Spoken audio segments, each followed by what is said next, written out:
Well, maybe he's just tired of hearing you complain. Pardon me? I know I'm certainly tired of it. How do you think it feels to sit and listen to someone whine about themselves all the time?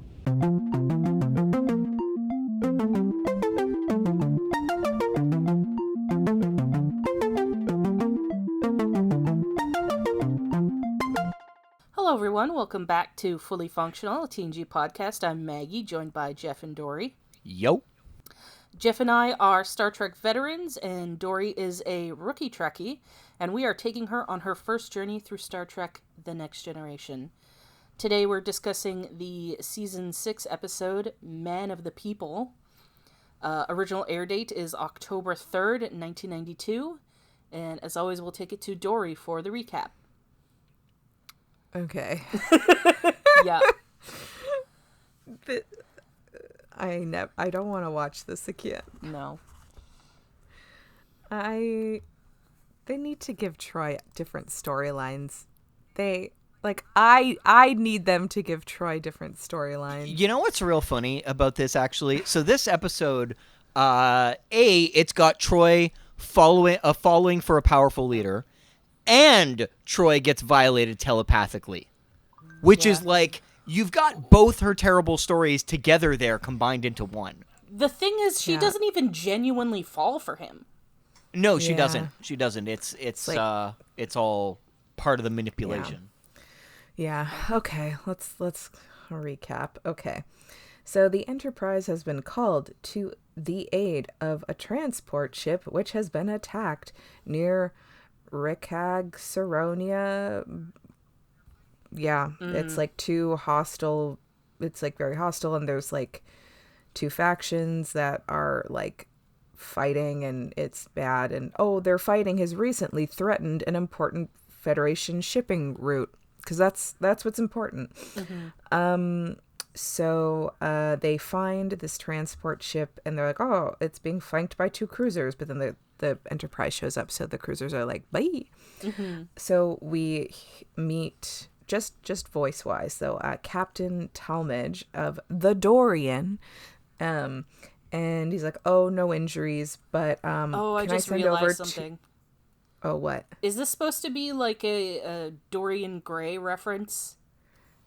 His so. name is not supposed to be, but yes, the story is very much inspired by a picture of Dorian Gray. Yeah. Oh, okay. I would not have put two and two together, but so the captain's like, I want to send over two passengers. Fine. So Troi goes to receive them. One is Ambassador Ves Alcar, and then his mother, Sev Malar.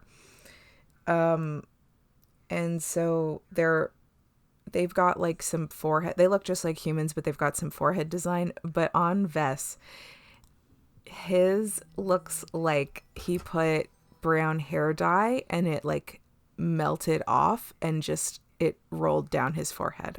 That is an accurate statement. Yeah. Okay, so God, it's so hard to like explain this without like giving away the. Okay, so look, the episode gives it away right at the very beginning. Like, Alcor is such a fucking shifty dude. Yeah, I fucking hate this guy. Okay, so the woman he's with, Sev, I wrote that she sucks immediately, which I now no, she doesn't really suck, but due to circumstances, we find out it wasn't her fault. Yeah, she says to Troi, you think he's attracted to you, but he isn't. You offer him nothing. And I initially just wrote boy mom vibes. Yeah. That was your prediction, too, was boy mom. Yeah. I was wrong. Yeah. It was worse. Yeah. The boy mom vibes is a fake out. Yeah. So, he's a Ves. I guess I don't want to call him by his last name. I just want to call him by his first name because nobody ever calls him by, because I have to do that. I'm obligated to call everyone by their first names. That's my brand. Yeah. It just gets confusing because Sev and Ves are just literally the same word backwards. But maybe I'll call her Maylor. That's her last name. Just to like, so it doesn't get confusing. Okay. So he's like, oh, my mother's not well. Send her to my quarters. And Troy's like, and I'll give you a tour or whatever. And then Malar says to Troi, don't pursue him. I won't have it. I'll stop you. And I was like, oh, shit. That's fucked. Yeah, it's actually a pretty unsettling teaser, but maybe not for the ways that they were intending. Like, it's just suddenly like, oh, geez, that's fucked up. What the hell? Yeah. The one thing I will say is that Malar is wearing a really cool outfit. She's wearing like this bodysuit, like a black bodysuit with like an basically like a sheer kind of galaxy, like stars and shit print dress on top of it. I don't know. It's a cool outfit. Anyways, so he's like, oh yeah, he says, first he's like, but me showing up on the Enterprise, that it could compromise his mission as negotiating of peace will be compromised, and he wants different Federation ride. And of course, they're talking to an admiral, and I was like, of course they fucking are, because there's no other ranks in this fucking organization. And so Picard's like, yeah, I feel like sending Vess on an unarmed ship is like asking for trouble, so I think he's going to stay on the Enterprise. And Vess looks pissed because he doesn't get his way, and he should never get his way because he's a terrible person. So then we cut to Worf leading an exercise class, which I loved. Which they call calisthenics. Yes, I wrote that actually in my notes. Yep. Like, not that they called it there, but that's like the older like version of exercise. Yeah. Well, I think calisthenics. I think that's what basically what they call cardio now. Yeah. Oh, yeah. So everyone's in these like white, basically like gis. Yeah. But like they're kind of like textured, like it kind of looks like someone put like wool or something on these outfits, except Worf gets like a bit of a red accent on his. I liked those outfits. Okay, so Troi and Vess are at the back, and I love that Worf was teaching this class. He's like taking up some extracurriculars. I love it. So then Troi says to him after the class is done, they pick up towels, and she's like, the skills are demanding. You're very disciplined. And he goes, I believe in a strong connection between body and mind. You obviously share the same convictions. And Troi says, yes, I do. Only sometimes my body has a problem conforming to my mind's wishes. And then they throw the towels back on a bench. And I was like, laundry? Like, what? You're still leaving it for someone else to pick up. Why did you just throw it back on the bench? Someone's got to clean that. Why can't? Shouldn't be like a shoot, like something? You should be putting that somewhere, not throwing it. It's not like it's not just going to disappear. Someone's got to clean that. I assume. I mean, it's the Enterprise, so maybe they have like a transporter sweep for dirty towels. Maybe. I don't know. I mean, we haven't seen that probably yet, so not. Until but I have that. Star Trek is the wrong show to say it's not just going to disappear. Yes. Yeah, that's a very accurate statement. Okay, but your points are valid. Yes. Clean up after yourself. Yeah. Okay, so then Vess then explains to Troi, he goes, I think maybe my biggest asset is patience. I'll let everyone talk until they're exhausted, and when I start, they're too tired to argue. And I was so quickly like, what the fuck? That's a weird choice. That's a weird technique. That's bizarre. Because he is a negotiator. And honestly, just bring back the guy from, I think it was season 1 or season 2. Oh, yeah. That guy was better. Just like, at least he didn't do shit to anybody. Yeah, I forget his name, but he was the deaf character. Oh, Yes. Riva. Yeah, Riva. Riva, yes, Riva, yeah. He didn't hurt anybody. No. Jesus Christ. And he got shit done. He was just kind Yes, of he did. cocky.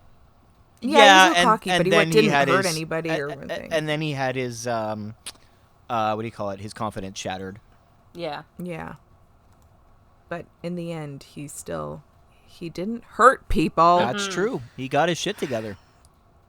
Okay, so then also Vez is like, oh, being an empath would be really handy. And Troy's like, oh, I thought Lemurians? It doesn't matter. Were empathic. And then he's like, no, with each other, but not other species. And he's like, yeah, but also, I don't know what you're feeling. And Troy's like, curious, because he's vibing calmness, serenity, and tranquility. He embodies the characteristics of what he hopes to draw out of others. And I wrote, sure, okay, because I knew, like, I felt so creeped by this man. Yeah, you I knew will something give so was much up. credit. Yeah. The actor who plays this role was so good. Mm-hmm. He was such a he was so good at did a very good job. Yeah. Like, he's got that like shit-eating grin to him. Oh, that isn't and a, he it isn't does a it. grin. Like he's basically It's a just smirk. like, yeah, it's the smirk. That's what it I is. hated it. I hate this man. Okay.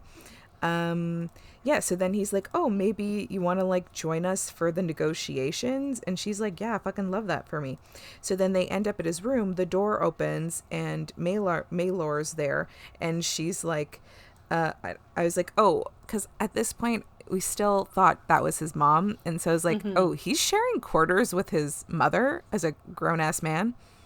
Yeah. Okay. I feel like the ship would have more rooms. Although, it's not like they're running out of space. To be fair, their that quarters ship. could have 2 separate bedrooms. That's true. I Yeah. haven't seen that yet, and it didn't appear like Yeah. that once we were like in the rooms or whatever. But It's of course, still that weird. doesn't matter Yeah. because, like, anyways, and so Mailer's like, "You fuck him yet?" And because that's what you want, right? And She's, Troy's have just you like, mated "What with the him?" Which is such a weird way Yeah. to put it. I love the Yeah, way she and- says it. It's really funny. Yeah. Yeah. And Troy's like, what the fuck? And then Mailer's like, and I'll tell you this, if you do, you'll regret it the rest of your life. And I'm like, don't we all know it? Yeah. So then, okay, so now we cut to, Troy's quarters, and Riker comes over, and it's time to do crew evaluations. Troi tells Riker that she gets like real rotted vibes from Mailer. And she's like, oh, she's evil. And now, doing this recap now has made me realize, yep, that tracks. Yeah. That it all tracks. It all makes a lot more sense now. So yeah, Troi is... I wrote Troy's living on the edge. I don't know what that's... Oh, it's because immediately after, she's like, when we finish the reports, she's rewarding herself with 2 ice cream sundaes. Yeah. I'm like, wow, Troi, what a rebel. Good for you. Okay, so then Worf asks Riker to report to Vess's quarters because there's an emergency. So then we see Mailer on the floor, and she has like her hands out in front of her. So I assumed it was maybe a defensive stance, and maybe he like killed her. I mean, but like I thought he like physically like, attacked her or something. She's dead. Yeah. And he's like basically like he's just sitting there very like nonchalant, and basically what he gets out of it, he's like, my bad, probably shouldn't have brought her with then. Yeah.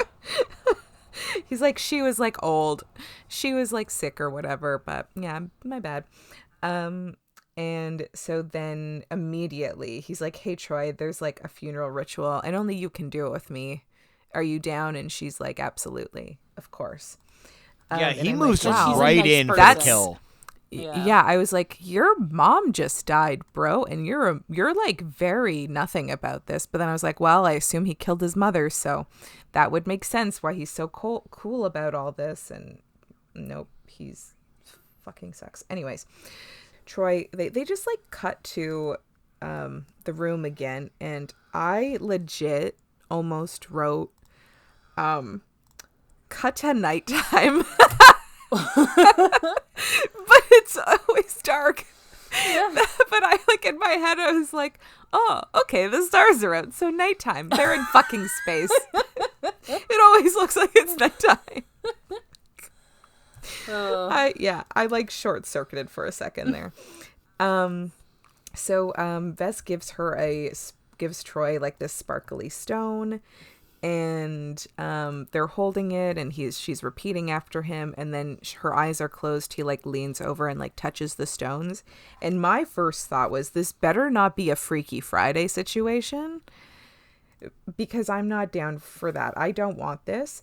And then her she makes this really weird face all of a sudden, and I was like, I don't like this. I don't know what just happened, but something just happened, and everybody better have stayed in their own bodies, I'll tell you that much. Yeah, she suddenly looks very freaked out.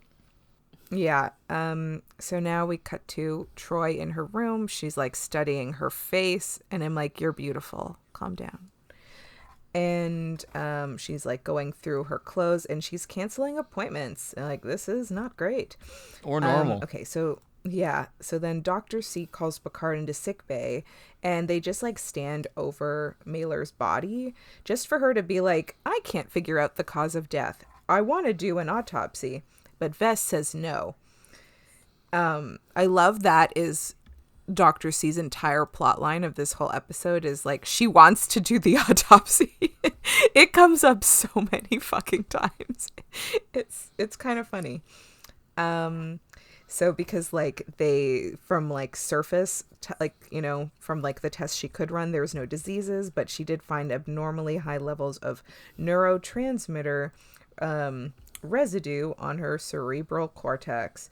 So so she wants Picard to talk to Vess to let her do the autopsy. All right, so now we're cut to Troi doing her, I wrote in my notes, calisthenics.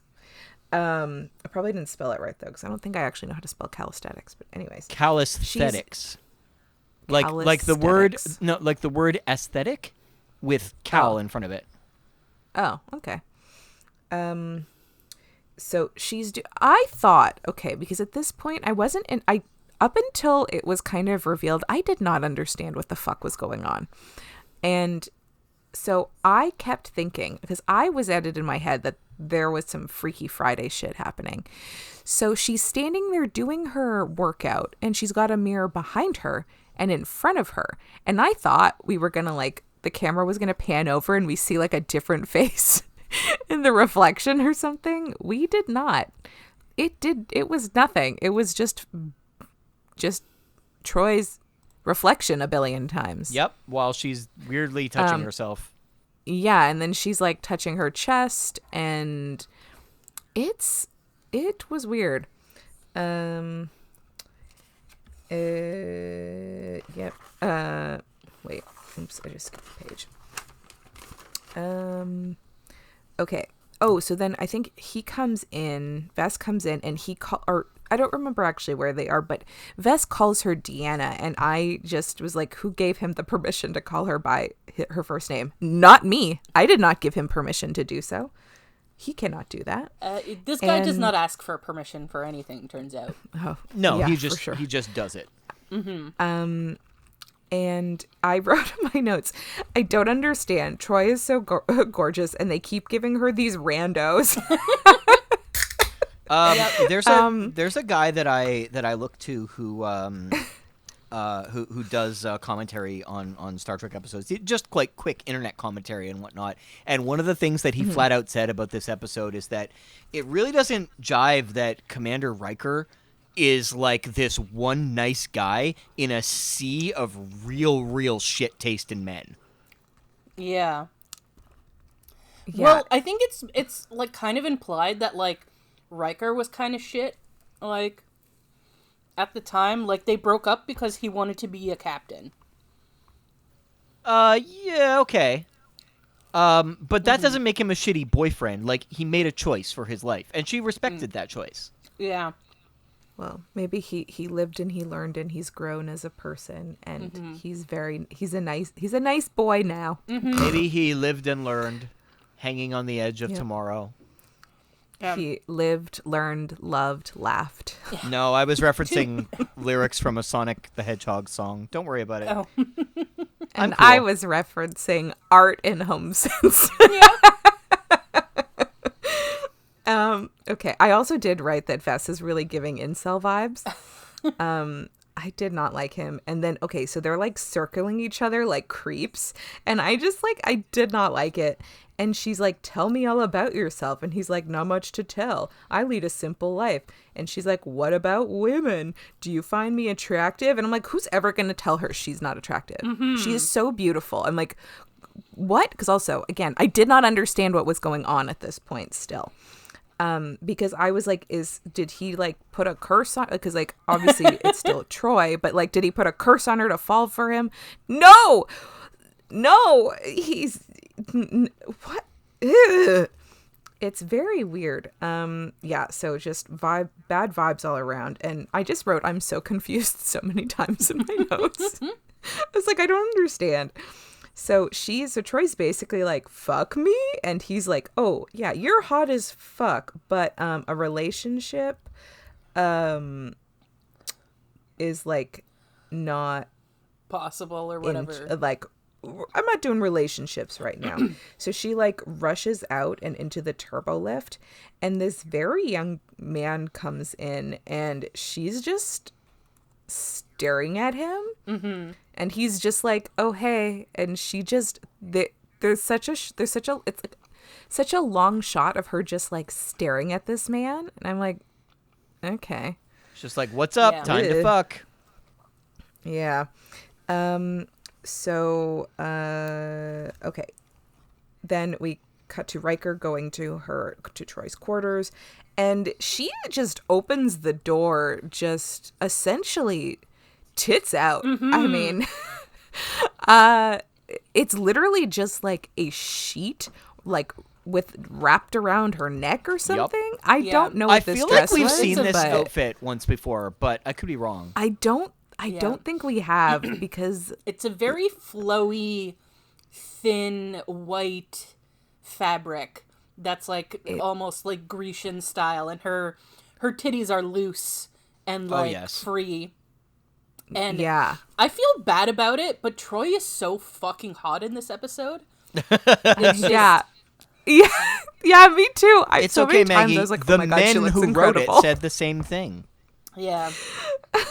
Like, this episode is terrible, but Troi has some really excellent looks. Yeah, this 'cause she looks- episode, not gonna lie. She looks so sexy and gorgeous, like, in this scene. Yeah, Like, she with looks this really outfit. beautiful. Yeah. Yeah. So yeah, Riker, he just there's the shot, it's behind her, it's on Riker, and you see he just like looks down. Yeah. I can't blame him. So he's like, I'm here to finish the crew evaluations. And she's like, oh, of course, come in. And Riker's like, fuck yeah. And then they reveal the guy from the lift getting dressed. Yeah. It's like, oh shit. Troi. Oh, wild. But Riker's mood like shifts like immediately because he's like, what the fuck is going on? I don't think it's a matter. I think we know Riker well enough at this point that I don't think he was jealous. It was more of like, this is not like, typical Troi behavior. Also, this is not as inviting as so- I thought it was. Yeah. Yeah, it doesn't come so off as jealous, like, when you watch it. It comes off as, like, what the fuck? He's concerned. But she's like, oh, you jelly? And he's like, nope. And then she tries to therapize him. And he's like, oh, cool. Listen, let me know when you're ready to work. Because I'm not down with whatever's happening at this moment. Because she keeps, like, goading him, being like, are you jealous? Like, does it make you upset to see him here? Because it's none of your business. And he's like, no, it's fine. Like, I know it's not my business. I'm really sorry to have intruded. Yeah. It's But she also let him in without saying that there's anything weird about this situation. So, like, it's just, she's definitely not being herself, and he knows that. Yeah. Yeah. Okay, so then, like, other people from Vess's posse is, like, there to give, like, a breakdown of what's going on the planets. Things are really bad on the planet.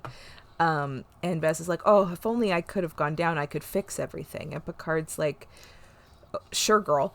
Like, or we could like let things cool down.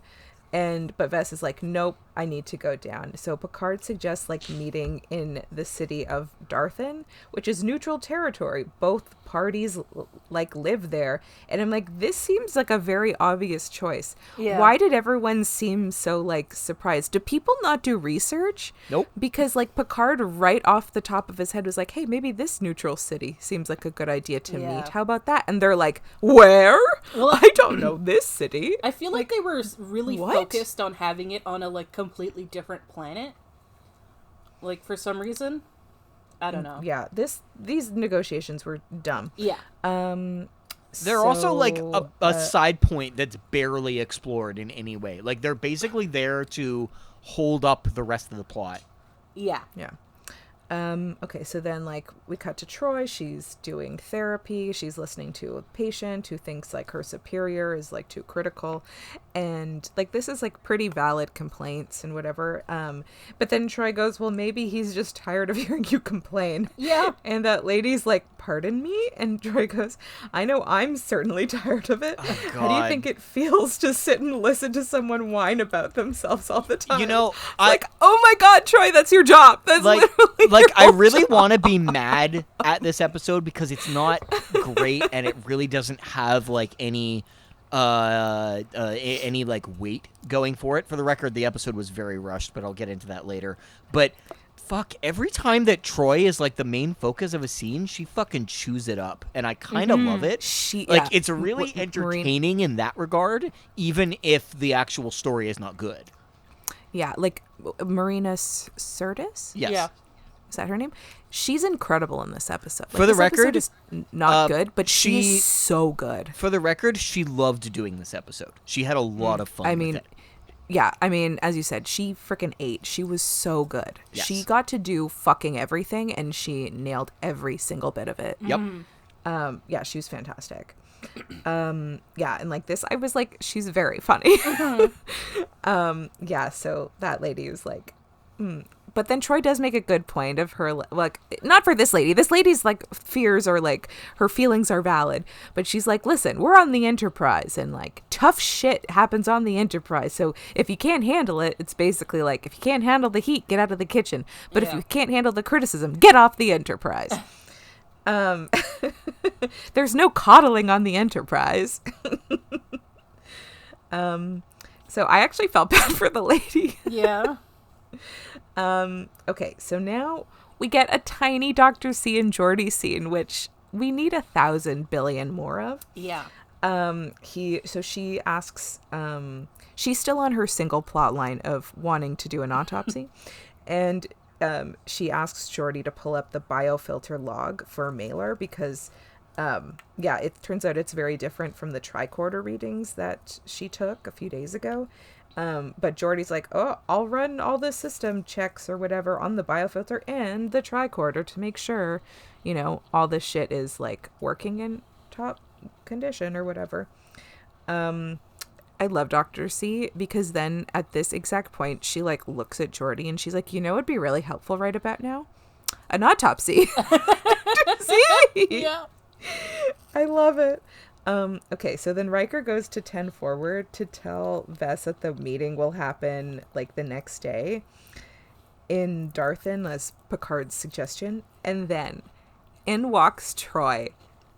I can't even tell you. My jaw like dropped. Mm-hmm. She looked incredible. Yeah. She Accurate, has, okay, yeah. First of all, she's wearing this like fitted like long sleeve gown that's basically like sheer but with some like it's not embroidery, It's like sequin or something. it's like decals or something. Yeah. I don't want, like it's really beautiful, and she just looks incredible. But on top of it, she's also got this white streak in her hair. Yeah. And it looks so fucking good. She looked like this would be like a couple years ago I dressed up as Troi for Halloween. Mm-hmm. And like this would be the next level of Troi Halloween costume would be this fucking look. Yeah. But it's so niche. But this like this was such a good outfit. Yeah. And she just fucking served. Oh, also tits out in this dress too. Yeah. Big fan. Yep. So Troi then says to the lady who's on Bess's team, who's an actress who looks very familiar, but I could not be bothered to look her up. I just wanted to like get through this episode. So she says to her basically the same shit that Mailer said at the beginning of the episode. She's like, you want him? You got nothing to offer. And then she says that like the guy next to him, the other guy on his team, is like, oh, you want Vess to fail. And then again, my notes are this would be such a good Halloween costume. Riker is like very pissed with this like display, and he just like takes her out of 10 forward and back to her quarters, and he's just like, girl, what is happening? And she's like, look how fucking hot I am. And then she's like kind of like getting all over him a little bit. She calls him Mzadi, and I just wrote ugh.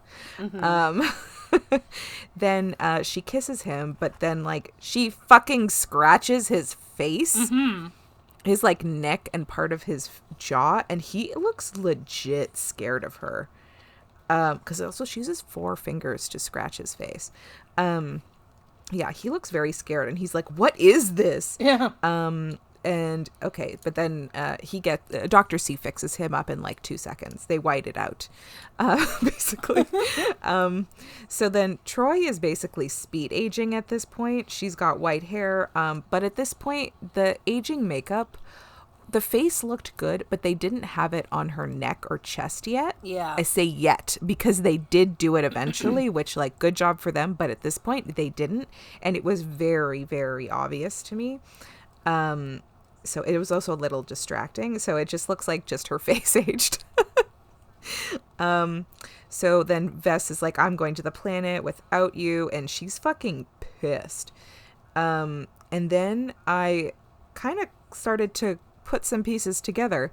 And I was like, oh shit, was that lady not his mom?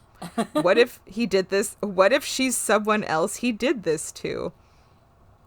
Took me a real long time to put some shit together, but so then so now the Riker's getting fixed up by Dr. C, and Riker's like, listen, I know Troi super well, we're real close, but I don't know what the fuck's going on with that. Like, Yeah. that's like not her. I don't know who the fuck that is. But Dr. C's like, don't worry, I'm on the case, and while we're at it, we're gonna fucking get this autopsy. Yeah. By the way, so then- autopsy. Yeah. So then they find Troi on the ship. She's in the transport room. Vess is about to go down, and Picard is fucking shocked to see what Troi looks like at this point, because she's aged even more, and now they got the neck and chest makeup and the hands, I think, too. And then she's like, I won't let her have you. It's like the if I can't have her, nobody can. Yeah. And so then she pulls out a fucking huge dagger out of somewhere, and then Picard steps in, and they kind of roll around on the floor, and she stabs or cuts him or something, but it's not that bad. So then Dr. C and security come in, and they take Troi to sickbay, and then Dr. C also then she also is like, yeah, bitch, you to Vess, she's like, bitch, you're also coming to sickbay. But Vess is like, maybe I guess we delay going down to the surface. And I still was like, I do not understand what is happening. What does he even want? Like, I don't understand what he was getting from this. So then Picard eventually he's like, just fucking go to the planet, whatever. So, now they do the better makeup. Okay. So, Troy's neurotransmitter levels are 300% above normal. Gasp. Dr. C is like, fuck the customs, we're doing this autopsy. This is probably my favorite. I don't know if we can call this a B plot, but this is my favorite B plot. Yeah, it's kind of a B plot, I guess. Yeah. Because it's just truly, it's just her being like, autopsy? Autopsy? Autopsy? I got my autopsy. Oh, yeah. And I love it. And she's like, we got to do this. I have to do this autopsy to figure out what's going on and to save Troi. So she does the autopsy, and we learn that Mailer's organs and skeletal structure were basically of someone 30 years old. So I then wrote, fucking called it, not his mother. But I still didn't understand what was going on. I figured out she wasn't his mom, but I still had no idea. I did not understand what was happening until they actually explained what was happening. Yeah. So then at this point, Picard is just like, nope, fucking done with this. So him and Worf go down to the planet to interrupt the negotiations to get some answers. And Vess is like, you did the fucking autopsy against my wishes? And I was just like, fuck off. Just go fuck right off. So then Picard is like, listen, Troi is literally dying. Mm-hmm. And he's like, listen, Picard, it's my time to shine in the negotiations. So let's make this quick. Mm-hmm. So then I wrote, this dumpster is a monster. Because then he explains, and I wrote what his I wrote it down. Okay, so he goes, he discovered that he had the ability to channel his darker thoughts or unwanted emotions to others, leaving him unencumbered. So he thought he's a vampire. Mailer. Yeah. It's basically opposite of a vampire. It's an extreme version of emotional labor. He puts all his negative emotions on women. Yeah. So he thought that Mailer would like get through the negotiations, but her dying was a real big inconvenience to him. So, oh my God, I'm so sorry that you killing her was an inconvenience. I'm so sorry. Yeah. Oh my God, you poor baby, you dumb fuck. So then he was like, well, she died, so I needed somebody else. But he also had to point out that he was surprised that Troi aged as fast as she did. His usual receptacles usually last years, and thankfully, Picard for once, he doesn't typically stand up for Troi in this shit. Like, a lot of the episodes get kind of dicey. Sometimes he'll do some shit, but this time he was so rightfully disgusted, and Picard just, I wrote a lot of Picard. Okay, here we go. So, Vess says, if I come to the peace talks hindered by unwanted emotions, then the Rekags and Ceronians would have condemned to go on fighting. And then Picard says, you cannot explain away a wantonly immoral act because you think that it is connected to some higher purpose. And then Vess says, Captain, do you know how many people have died on this planet in the last 48 hours?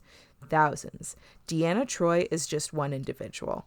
And then Picard says, that does not justify brutalizing her, nor any of the others you have used. And I was like, keep going, Picard, you fucking tell him. And then there's like a line in between or something. And then Vess goes, Captain, I get no payment. I have no power base, no agenda. I am willing to risk my life simply to help others. And Picard says, do you think that makes you appear courageous? Because you're mistaken. You're a coward, Alcar. You exploit the innocent because you're unwilling to shoulder the burdens of unpleasant emotions. Well, this time you will be held accountable. And I was like, Picard, thank you. You could have punched him in the face also. Yeah. I would have been all right with that. Or anyone could have punched him in the face. I'd be really great with that. But it's not like, and this guy's an extra scumbag, because it would be one thing if he like asked for people to do this. Like, hey, do you want to be my receptacle of negative emotions? Which is like, I'm sure you could spin it that some people would agree. It's like, oh, yes, I'm volunteering for this higher purpose and whatever. Like, he could be a cult leader or some shit. But no, he just forces this on them. He tricks them into it. Tricks them into it. And is like, well, I'm perfectly justified because I'm, quote unquote, doing good. He's like very high key, a serial killer. Yeah. He's literally a serial killer. So then Picard tells him that he's to release Troi, and Vess is like, I have no intention to ever do that. So then the lady from the group was like, hey, Vess, come back in. And then security somehow gets the drop on Worf. And they have like guns on him or the phasers. And so Picard and Worf have to go back to the ship. So Picard is like, we are getting that fucking bitch back on this ship immediately. And Dr. C, because she's done her autopsy, she's got something else. Her brain can think of other shit right now. Yeah. Autopsy has been completed. So she's like, I got an idea how to help Troi, but she can't do it until Vess releases her. And so Picard's like, oh, he has no intention of stopping. He feels perfectly justified in using her until she dies. And then Dr. C says, then Deanna has to die. And I was like, That was, I think it was Ronald D. Moore that came up with that idea. For the record, I won't go into the details about it because most of them are not very interesting. But this episode it was written by like a wall of text. People like one person came up with the idea and then they were like, oh shit, well the episode we were supposed to shoot this week got pushed because our lead guest actor wasn't available for it this week, so we had to do another episode really fast, and each writer tackled one 10-minute act, and it was bad. Yeah, it's a mess. Yeah. So Dr. C basically concludes that if Troi dies, then the link is broken. But Dr. C, she can bring her back within 30 minutes. But like basically, they're like, is that enough time for him to then like try to like detach from her, and then like they bring her back, because like he then has to establish a link with someone else, but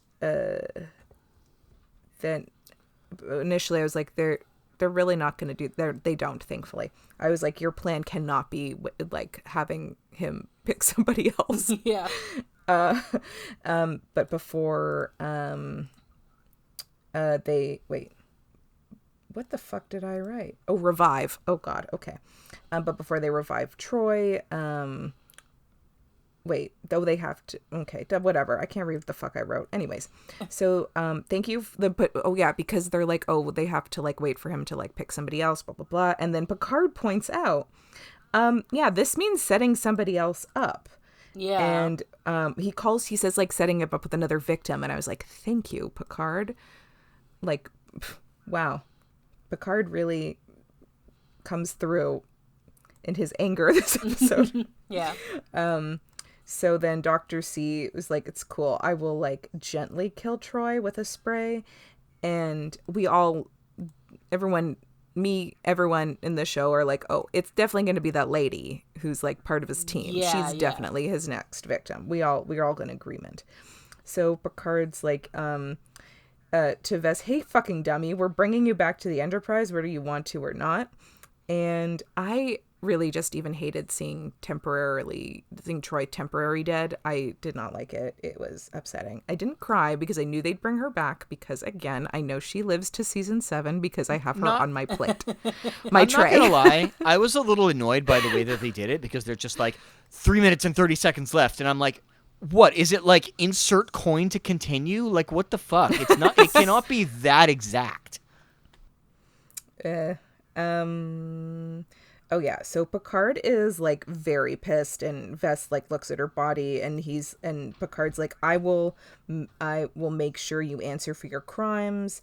And then Vess is just like, actually, the Federation promised that I would be brought back to my planet, right, Picard? And then he does this smirk. He just looks around the room with this smirk, and I'm just like, can somebody punch him?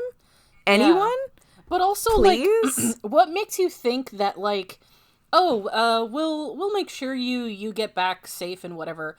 How does that promise include you will not be held accountable for your crimes?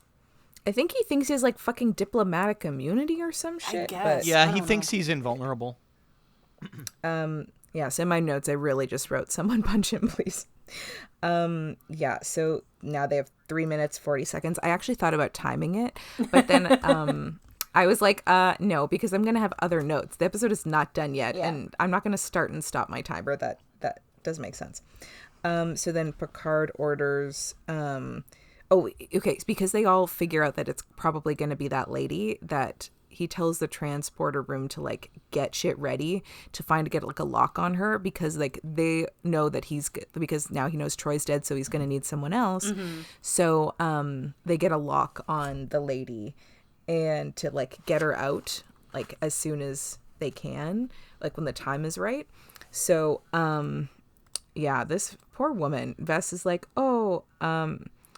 he's like, oh yeah, he says to her, he's like, oh, I'm so heartbroken. Oh, the Troi helped me so much. Now she's dead. And so then the lady's like, oh my gosh, is there anything I can do? And then he's like, how about a funeral ritual? And I'm like, bitch, don't even. I also did not mention earlier, but this box that he keeps his like creepy glowing rocks in is shaped like a coffin. Which is like very, that. Yeah, it's kind of creepy. The way that he holds it up in that shot too is really like awkward. Yeah, he's like, death box?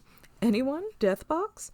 So Dr. C is like, we can't fucking wait. They gotta like bring her back. And okay.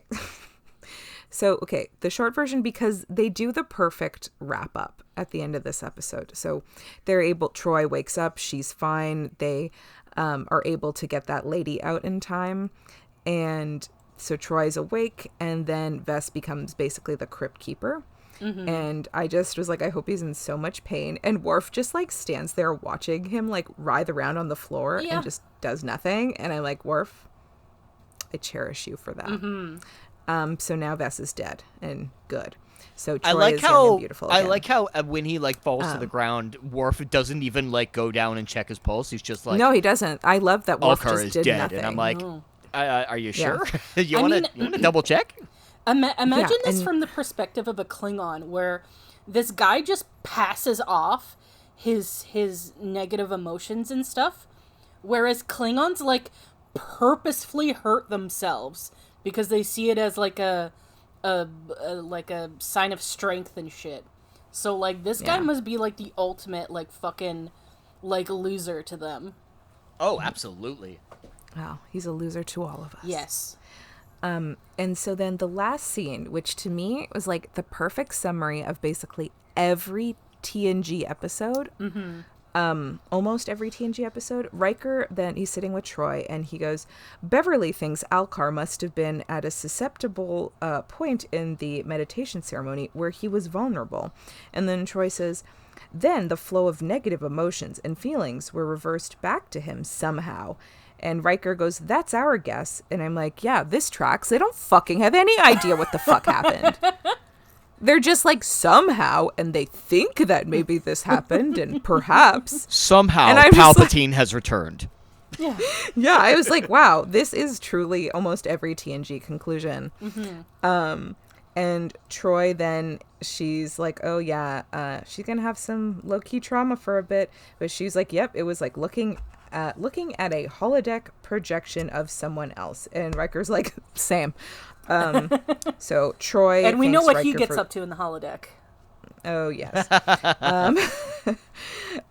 So Troi thanks Riker for sticking by her. I love their friendship. They do a little kiss, and then they kind of lean back for a cuddle. And the last thing I wrote for this episode is, I've said this before and I'll say it again, I'd like a Riker hug, please. Yeah. It looks cozy. Yeah, Jonathan Frakes just looks like he gives really good hugs. Yeah. Like, if the on-screen ones are anything to go by. Yeah. So, this episode was very frustrating. Yeah. I think this is the last, like, a man ruins Troy's life episode, if I'm not mistaken. Technically, but Technically, we won't get into that, because like the next time that a man ruins Troy's life, it's not about him. Like, A, she stands up for herself, and B, it's not sexual. Yeah.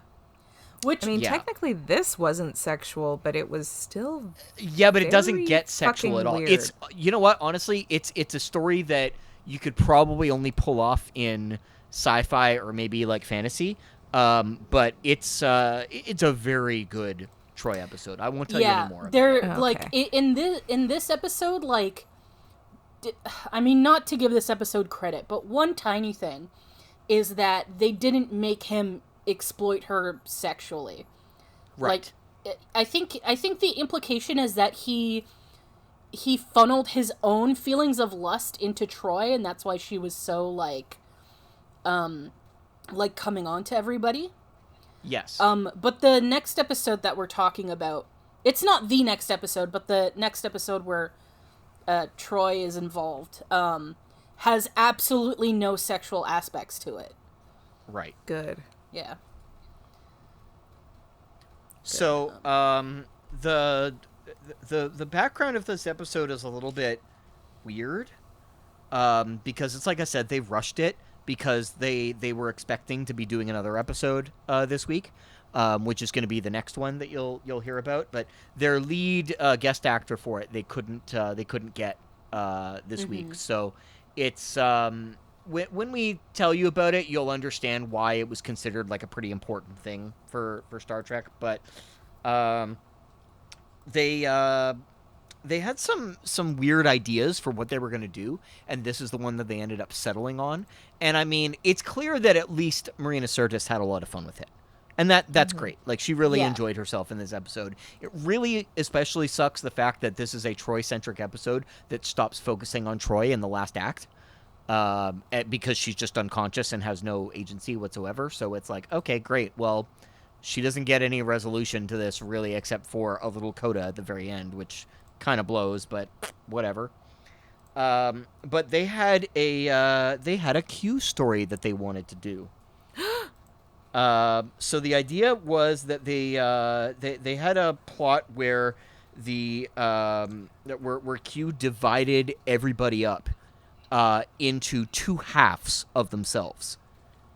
Oh, okay. Yeah, and it wasn't going to be, because they did something similar to this in the original series called The Enemy Within, which is where Kirk is literally separated between his more negative emotions and his more positive emotions, and his more positive one ends up being like a fucking wimp, but the negative one ends up being like an absolute fucking psychopath. And the argument that the episode is making is that there's like there's like a delicate balance that has to be struck from these in order to get a truly virtuous person.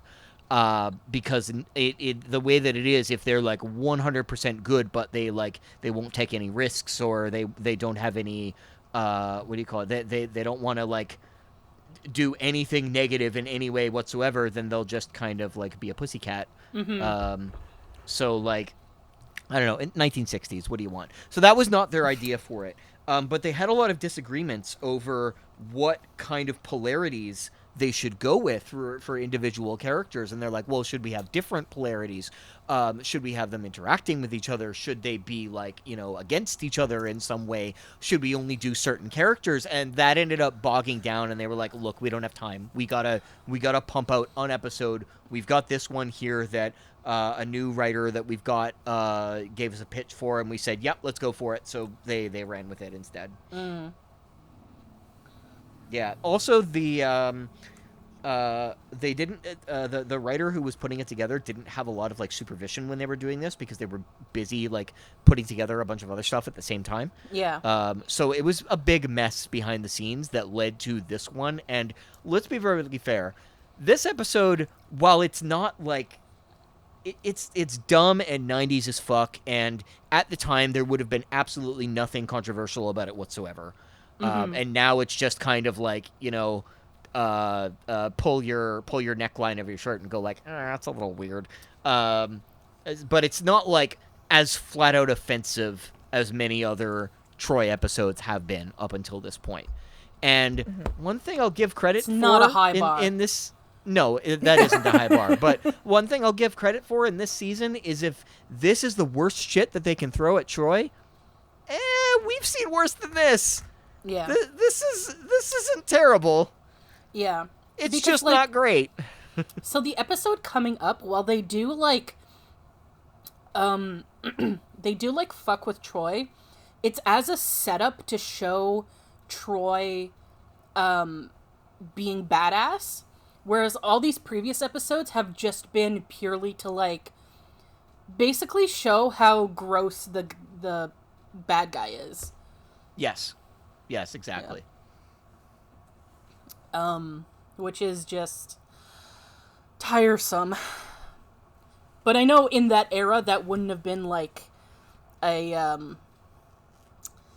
wouldn't have been on people's minds so much. No, not at all.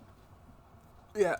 I do really want to like talk about how this episode, like with 2023 hindsight, with like our 2023 eyes, is like a really good allegory for emotional labor. Basically, Yeah. because like one of the criticisms in like modern day cishet relationships is that men tend to and in general like cishet men tend to just use women as their emotional regulation. You know, they unfortunately like because of the way patriarchy sort of oppresses men don't really have a good support system around them. Like typical male friendships don't really like delve deep into emotion and stuff and vulnerability. So men tend to see their only outlet for that stuff is their significant other, is their girlfriend or the women in their lives in general. Yes. So that's why it's like, so sometimes people like get they try to argue against it. They're like, oh, like you keep saying like, oh, like your girlfriend's not your therapist and stuff, but you want us to cry too and talk about our emotions, so like which is it? It's like, okay, we do want you to be like emotionally vulnerable and like talk about that stuff and not be afraid to show your emotions, but not every single one. You know, like you have to you need to spread that around. You can't dump that all on one single person, and at some points you have to be responsible for your own emotional regulation as well.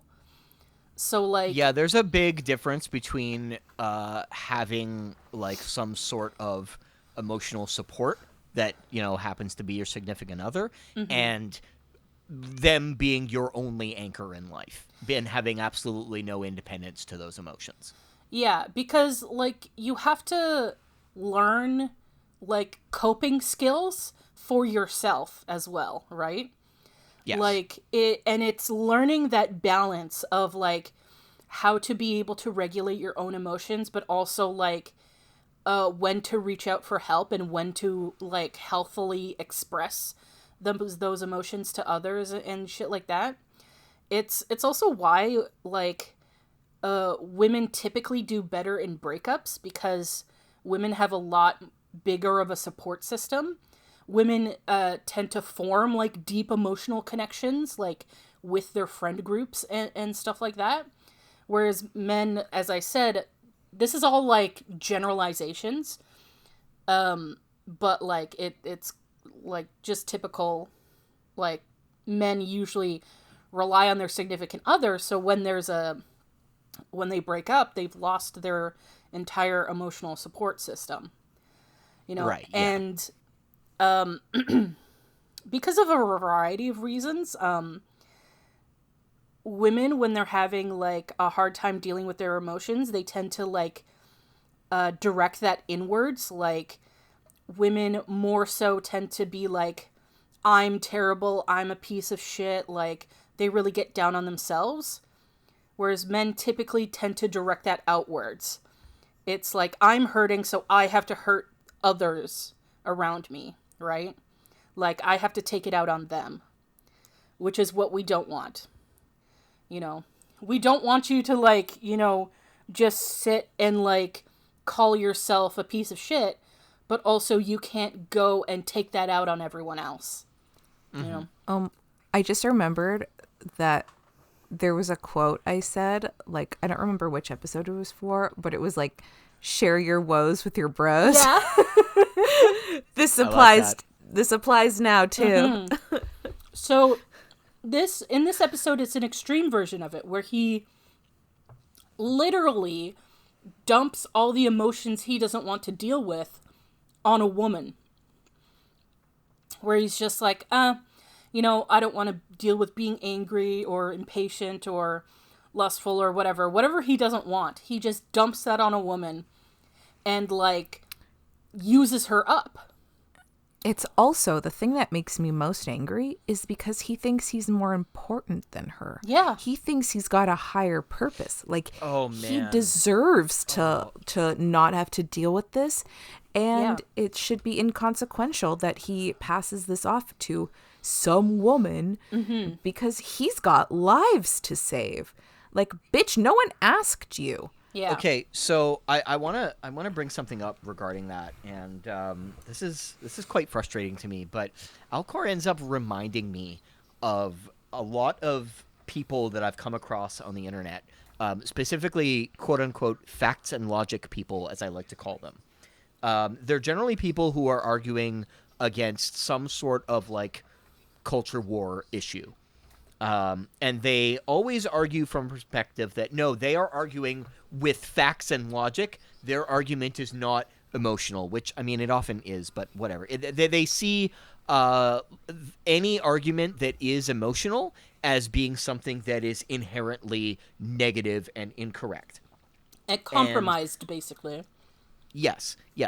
But my main problem with these people is actually a very similar problem with Alcor. They are willing to excuse really terrible shit in the world in the name of what they believe is moral justification. So, somebody's being super fucking racist, free speech. It is morally correct to stand for free speech. Therefore, defending this racist asshole is the best thing I can do. And that's what fucking Alcor reminded me of when he was sitting there making the argument that what I am doing, the fact that I am letting some people suffer, is for the greater good of everyone. Well, And it's just so fucking entitled and ignorant. Well, the fact that he calls that these women, these live people who have families, who have emotions, who have lives, friends, hobbies, whatever, receptacles. yeah. Well, I mean, that's the thing with these people that I come across on the internet, too. It's the same way. The people that are actually being affected by all of this negative treatment from, like, other shitty fucking human beings or whatever fucking culture war issue they're arguing about, those are not people that they need to treat seriously. Those are, they think that they think that they have different pronouns. It's just mental illness. It doesn't matter. It's not important. And it's about dehumanizing them as much as possible in order to let them feel good about their position. And that's what Alcor's doing. He's dehumanizing the people that he's taking advantage of to the extreme. Yeah. And this, Alcor also really parallels, like, a thing that a lot of abusers do, too, where it's like, because, let's just put that out there, a lot of cops are domestic abusers. So a lot of them will be like, listen, like, I'm putting my life out there on the line every day and you don't have dinner on the table for me? Or, like... Or even not cops or, like, people in positions of authority who, like, are abusers. Like, even, like, guys who are like, I work all fucking day, and you come, and then I come home, and you nag me, and blah, blah, blah, that kind of thing. So it's like, they use this excuse of, like, somehow their emotions are more important. That, like, whatever I'm doing is more important than what you're doing. And, like, I have every right to take it out on you because I'm feeling a certain way. But don't you dare feel a certain way. Because these people don't like women. Yeah. They don't see women as people. They don't like women. They just... Yeah. are pieces of shit. A lot of And men... Alcor clearly does not like women either. Yeah. No, he does not. A lot of men like having sex with a vagina, but they do not actually like women. Yes. Like, if you look at, like, who, like, your sort of typical guy, like, in society, who they pay attention to, who they admire, who they actually respect, like, who they put all their effort, like, towards impressing, it's other men. Like, they don't give a shit about women. They just want it as a status symbol because it impresses other men. Yep. And therefore, they feel good about themselves. Yeah. Another man. Yeah. It's just really... Ugh. There's, like, so much you can get into with it. But I just, like... It just really, like, stood out to me, like, this watch-through of it. I'm like, wow, this is, like... This is just literally, like, what a lot of guys do. It's like they just dump their emotions onto the closest woman and, like, feel justified about it. It's funny because in that way, the episode is a little bit ahead of its time because this is far before anyone was actually criticizing that in, like, big discussion spheres in like, culture, at least in North America. So, like, this kind of thing, it's a little, like, prophetic in that this kind of shit would eventually just be flat out called out. Now, I mean, I will not give them, like, 100% credit on that. I'm obviously being a little facetious about it. Because, I mean, we had shows like, oh, fuck, what was it called? We had shows like Boy Meets World or Degrassi and things like that were made for a younger audience that did actually call out some of these toxic attitudes. And so like, obviously it was something that people were thinking about. But in terms of, like, but not this big specific discussion issue, I don't spheres. think. No. But toxic masculinity was definitely something that was on people's radars, Oh, but it yeah. wasn't called that yet. Yeah. And at it least also they wasn't. weren't- It was. Go ahead. Or at least they weren't talking about it in the way we talk about it now. No, it was more specific moments, specific actions, than it was like the entire attitude. Yeah. But the idea that, like, men should be more open to other men about their emotions and should feel okay about feeling things was definitely something that I saw in the media that was directed at our audience when I was younger. Yeah. But not as much as I saw the no, a man has to be a man stereotypes held up. Yeah. So there was both out there, but one was far more prevalent than the other. Mm-hmm. Oh, you know what? A very interesting piece of background info that I discovered about this, because I was almost ready to give somebody credit whom I normally would not give credit to, and then I kept on reading and was like, damn it. Okay, so I've talked quite a bit about probably the most, like, star of the writing team at this point in terms of people who would go on to be, like, major parts of the Star Trek franchise going forward. Brannon Braga, who has written some really good episodes up until this point and will write some more really good episodes. He's also written a lot of crap.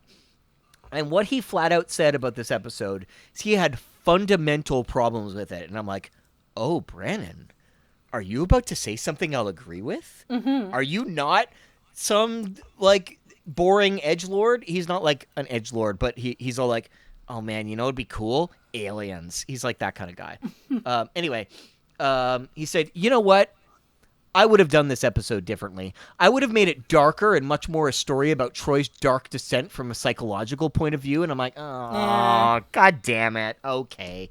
Now, in his defense, I like the idea of it being like a personal story a lot more than I like the idea of it being a Prime Directive story, because, like, this didn't do anything for either the Prime Directive or for, like, psychological stuff. Troi is not really a character in this episode. She is an actress having a lot of fun who is playing several different personalities, and she's kind of going through a cycle through them.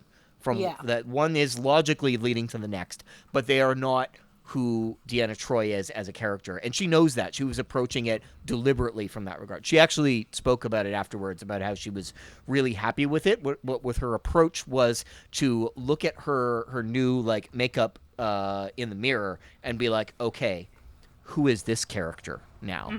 And just by going by look, like what does this person do? And so like that's great. I really appreciate that. But like, yes, the episode could have been better with a similar theme, similar plot, but I don't think anyone would have looked back on this as like a real high-end episode ever. No. Yeah. It's also like they just done this kind of plot with Troi too often. Yes, they have. And in the end, there will be another episode that's about somebody having a psychological descent later on in the season, which I believe was actually at least written in part by Brandon Braga, if not fully by him. I'll when we get to that episode, I'll touch on that. But that's a far better example of somebody going through psychological trauma than this would have been, because this one is full of tropey garbage. Yeah. And in his defense, he did flat out say that, all right, after 6 years, we're doing a Prime Directive story that's all about Troi apparently falling in love with a man. That's a Star Trek cliche. And I'm like, yeah, okay, you're not wrong. Yeah. That's a good point. All right. So now, time for favorite moments and lines. Troy's outfits. Yeah. Especially the blue dress one with when she had the streak of white hair. Yeah. I loved that. You cannot over exaggerate how fucking gorgeous she looked in that that look. Like the outfit, the hair, the makeup, everything. Yep, it was perfect. I love that Picard was just like, you're a fucking monster, you're immoral, you're unethical, not professional. I'm just thinking of that. It's like a TikTok guy who's like, it's not professional, it's not ethical. And it just was like, I heard in my head Picard saying to him, just like Picard standing up to him. When he's like, the line, he just goes, do you think, I mean, I read it before, but it was, do you think that makes you appear courageous? Because you're mistaken. You're a coward, Alcar. You exploit the innocent because you're unwilling to shoulder the burdens of unpleasant emotions. Well, this time you'll be held accountable. So yeah, I like Picard doing that. I loved Dr. C's B plot. Dr. C and the autopsy. And I like that Worf taught Calisthenics. a class. Yeah. Calisthenics, yes. Calisthenics, And I yes. like that he was in outfit. Yeah. I enjoyed that. That's it. Oh. Yeah, my shit is exactly the same. Troy's outfits. My favorite... Yeah, go ahead. My favorite line was, have you mated with him yet? Yeah, that because was so honestly, weird. I had forgotten about it. That was really funny out of context. That's just out of nowhere. Yeah. Just, have you mated with him yet? And I'm like, Jesus Christ, woman, calm it down. Oh, yeah, I just got reminded of one when Troi scratches Riker's face. I think the way he says, what the hell is this, was kind of funny to me. Oh, okay.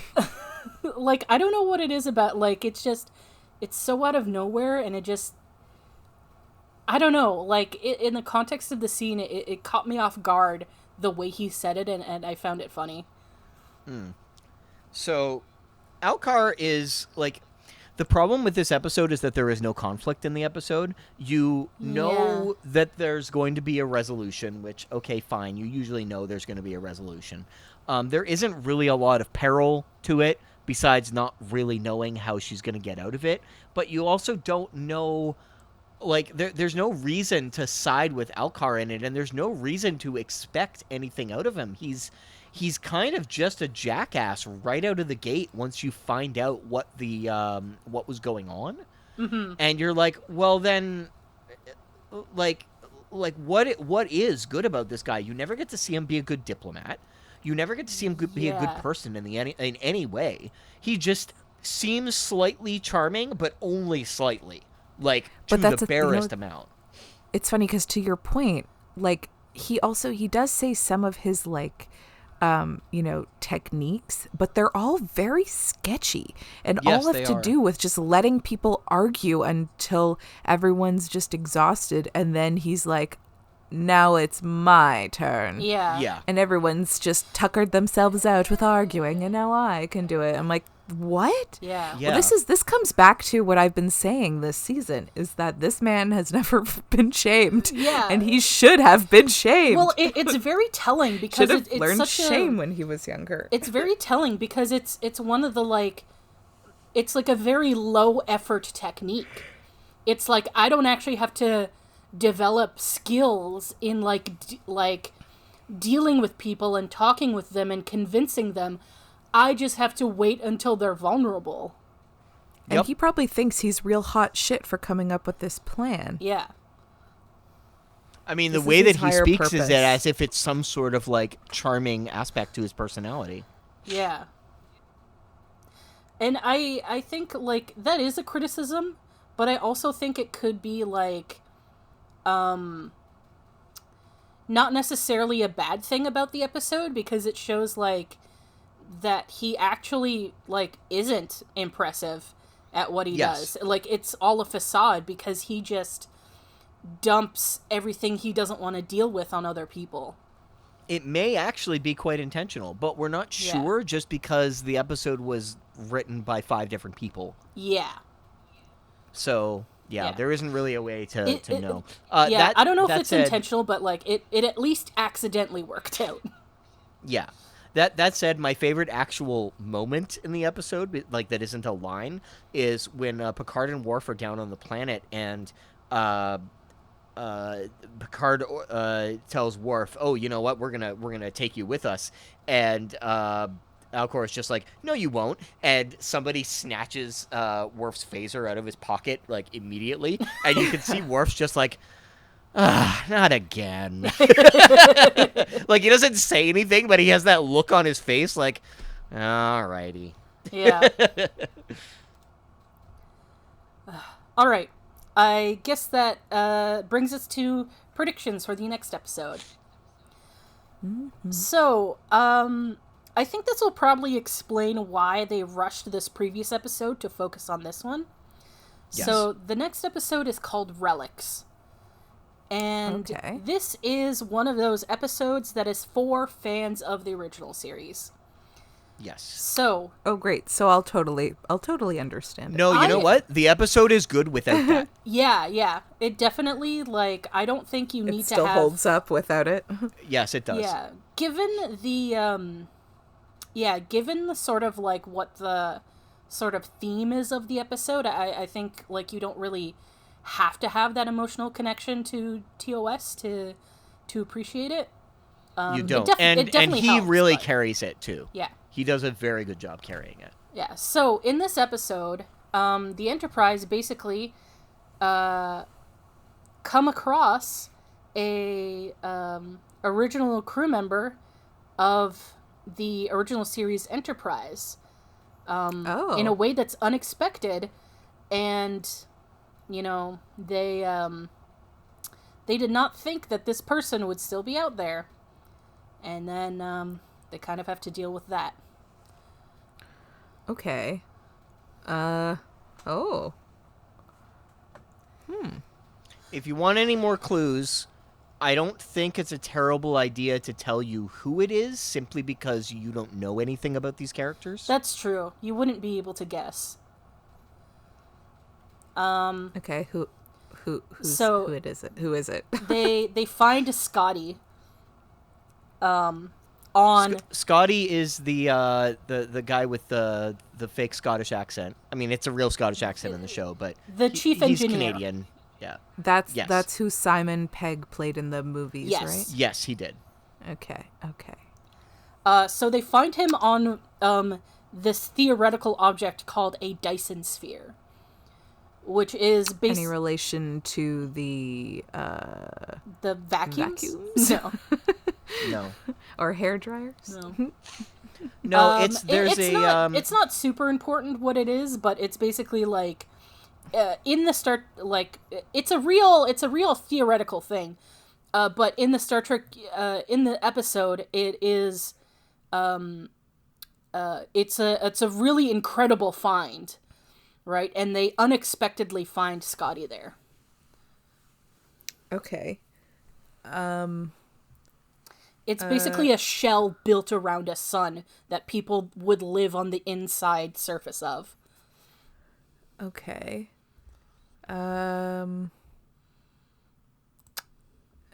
So I predict that they find Scotty at the Dyson Sphere Really? Wow, that's a good prediction.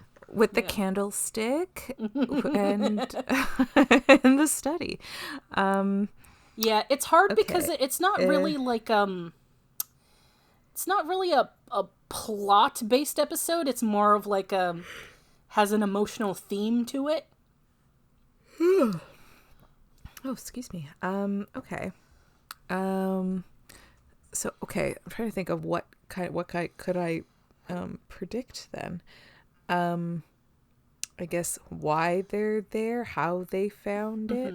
Maybe so maybe they are going past somewhere and they there's like it's not like necessarily a distress call, but it's just a like an outgoing voice message. And they hear it and they're like, oh, we should maybe check this out. And like find where it's from. And so then they find the Dyson Sphere. Yeah. That's what it's called? Yes. Okay. And then it's just a little coinky dink that Scotty's there, but like but I guess they wouldn't necessarily know Scotty is, or I guess do I have to guess why he's there? Oh no, they know who he is. Yeah, they Okay, definitely know so who he he's- is. So I guess Oh, okay. I guess what I could ask you is like what do you think the theme of the episode is going to be? So they find this famous chief engineer 75 years later in this like mysterious location unexpectedly. So when they bring him aboard the ship, what do you think like the sort of emotional thrust of the episode will be? Maybe something about like I mean, I don't know obviously anything about Scotty's, but I'm just thinking like I wonder if this comes down to a like personal life versus like dedicating your life to like science or like neglecting, personal relationships to go do this. Cause like maybe he has a family and he just was like, nope, gotta learn about this shit. Gotta figure this out. This is an opportunity. I gotta go do this. And, maybe he like has some kind of, because he's the chief engineer, maybe this is something that, I can't imagine. I first thought was like Geordi, but I can't imagine this would actually be a like conflict for Geordi though. But maybe it's like, oh, he dedicated his life to being out here and like for what? To just sort of like if this is a great discovery, but then like, did people know it was discovered until the Enterprise showed up and learned, oh, there's people here or some kind of community here, and this is what you dedicated your life. Is it like legacy for like work or?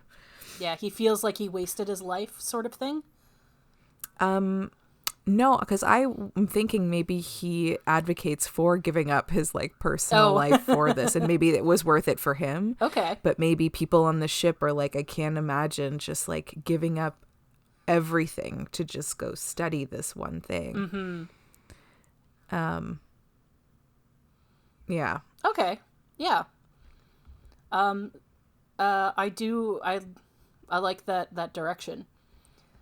So if you want to see if Dory's correct, watch along with us and join us for the next episode of Fully Functional, a TNG podcast. Goodbye.